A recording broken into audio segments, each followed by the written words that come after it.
Hi viewers, আশা করি সবাই খুব ভালো আছেন। আমিও খুব ভালো আছি। আজ রাধাষ্টমী, তাই সকাল সকাল স্নান করে রাধা রানীর হ্যাপি বার্থডে সেলিব্রেট করার জোগাড় করতে লেগে গেছি। আর ভাবলাম ভিডিওটা আপনাদের সঙ্গে শেয়ার করি বা কেমনভাবে আমি পুজো করলাম। তো এই জন্যই তো চলুন দেখে যাক।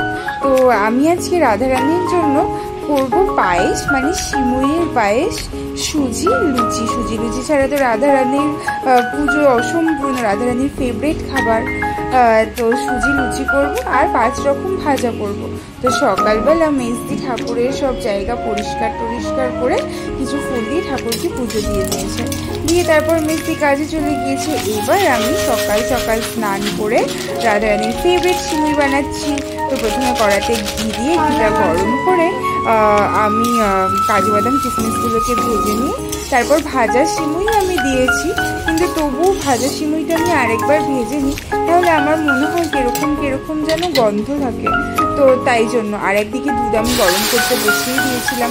তো তারপরে দুধটা ফুটে যাওয়ার পরে ওই সিমুইতে আমি দুধটা দিয়ে দিয়েছি, মানে যতটা পরিমাণ আমি রাখতে চাই আর কি সিমুইটার মানে থিকনেসটা, অতটা পরিমাণ আমি দুধ দিয়ে নিয়েছি। তারপরে দুধটা ভালো করে ফুটে যাওয়ার ওয়েট করছি। এই অবস্থাতেই দেখি ঠাকুরমশাই চলে এসেছে, কারণ আজ তো 12টার মধ্যে পুজো শেষ করবার সময়। তারপর আমি বললাম যে তুমি একটু এগুলো খাও আর বসো, তা জল আর করলে। তারপরে আমি ততক্ষণ রান্নাটা শেষ করিনি, একা একা আমি কত তাড়াতাড়ি করবো। তো উনি বললেন ঠিক আছে কোনো অসুবিধা নেই, আমাকে টিভি চালিয়ে দে আর তুই রান্না কর। তো আমি ওনাকে টিভি চালিয়ে দিয়ে রান্না করছিলাম। তো দেখুন তারপরে দুধটা যখন ফুটে গিয়েছে আমি একটু মানে যতটা আমি মিষ্টি আর কি দিতে চাই ততটা চিনি দিয়ে নিয়েছি। চিনিটাও একটু যখন ফুটে গিয়েছে তখন আমি একটু গুঁড়ো দুধ দিয়ে সিমুইটা কমপ্লিট করেছি। তো আমি বাড়িতেও এইভাবে সিমুই করি, তখন মানে আমার বাড়ির সবার খেতে এই পদ্ধতিতে সিমুইটা ভালো লাগে। তো এই জন্য আমি ভাবলাম যে হয়তো রাধারানীরও এইভাবে খেতে ভালো লাগবে। তো তাই জন্য আমি এইভাবেই সিমুইটা বানিয়েছি। আর তারপরে বানাবো সুজি। আজ আমি বানাবো দুধ সুজি। তো এই জন্য সিমুইটা কমপ্লিট করার পর কড়া ধুয়ে তারপরে আমি সেখানে আবার ঘি গরম করতে বসিয়ে দিয়েছি। ঘিটা গরম হয়ে গেলে আমি আবার কিছু কাজু বাদাম আর কিশমিশ ঘিতে দিয়ে একটু ভেজে নিচ্ছি। তো খুব বেশি তো ভাজবো না, মানে একটু জাস্ট ওই নাড়াচাড়া করে তারপরে সুজিটা আমি এখানে দিয়ে দিয়েছি ওই মানে একই পাত্রে আর কি। এবার সুজিটা দিয়ে সুজিটা বেশ ভালো করে নাড়াচাড়া করে ভেজে নেব। প্রথম অবস্থায় একটু দলা দলা মতন দেখতে লাগলেও ভালো করে ভাজার পরে কিন্তু আর এরকম ছিল না। দেখুন সুজিটা একদম ভালো করে ভাজা হয়ে গিয়েছে। এবার আমি ওই যে দুধ গরম করা ছিল সেটা দেব, কিন্তু তার আগে ঠিক যতটা পরিমাণ মানে আমি একটু সুজিটা না জলে কিছুক্ষণ সিদ্ধ করে নিয়েছি। তো এরকম অবস্থা যখন হয়েছে তখন আমি দুধটা দিয়ে দিচ্ছি সুজির উপরে। পুরোটাই মানে জল ছাড়া দুধ দিয়েও করা যেত, কিন্তু তবুও আমার মনে হলো একটু সিদ্ধ করে নিই জল দিয়ে, তারপর দুধটা দেবো। তো ওই জন্য আমি তারপরে দুধটা দিয়ে দিচ্ছি। আর দুধে না এলাচ আমি দিয়েই দুধটা যেহেতু ফুটাচ্ছিলাম, তো সেই জন্য আর আলাদা করে কড়াইতে এলাচ দিইনি। এবার যখন দুধটা ভালো করে ফুটে গিয়েছে তখন আমি চিনি দিয়ে নিয়েছি পরিমাণ মতন, মানে যতটা মিষ্টি আমি রাখতে চাই ততটা চিনি দিয়ে নিয়েছি। তারপর এটাকে ভালো করে নেড়ে চেড়ে মিশিয়ে আর কিছুক্ষণ ফুটিয়ে নিয়েছি। তো যখন এটা ভালো মতন আমার মনে হয়েছে যে অলমোস্ট ডান, সেই সময় আমি একটু গুঁড়ো দুধ দিয়ে নিয়েছি। গুঁড়ো দুধ দিয়ে আবার এটাকে ভালো করে গুঁড়ো দুধটাকে সুজির সঙ্গে মিশিয়ে নিলাম। তো তারপরে এইভাবেই আর কিছুক্ষণ রেখে আমি আমার সুজিটাও কমপ্লিট করলাম। তো তারপর যখন সার্ভ করলাম তখন উপর থেকে একটু কাজু বাদাম আর কিশমিশ দিয়ে নিয়েছি, মানে যখন আমি রাধারানীকে সুজিটা নিবেদন করলাম ঠিক সেই সময়। তো এই যে আমি দিয়ে নিয়েছি। এবার আমি লুচি বানাতে বসেছি। তো তাই জন্য প্রথমে ময়দাটাকে আমি একটু গুঁড়ো দুধ, নুন, চিনি আর তেল দিয়ে ভালো করে ময়ন দিয়ে তারপরে একটু দুধ আর একটু গরম জল দিয়ে ময়দাটাকে ভালো করে মেখে নিয়েছি। আর আমার হাজব্যান্ড এখানে 5 রকম ভাজা কেটে দিয়েছে, মানে রাধারানীর হ্যাপি বার্থডে না, ওই জন্য 5 রকম ভাজা আমি করবো তাই। আর আমি না তেল দিয়ে লুচি বেলতে পারি না, এই জন্য এই লুচি বেলার কাজটা ও করছে।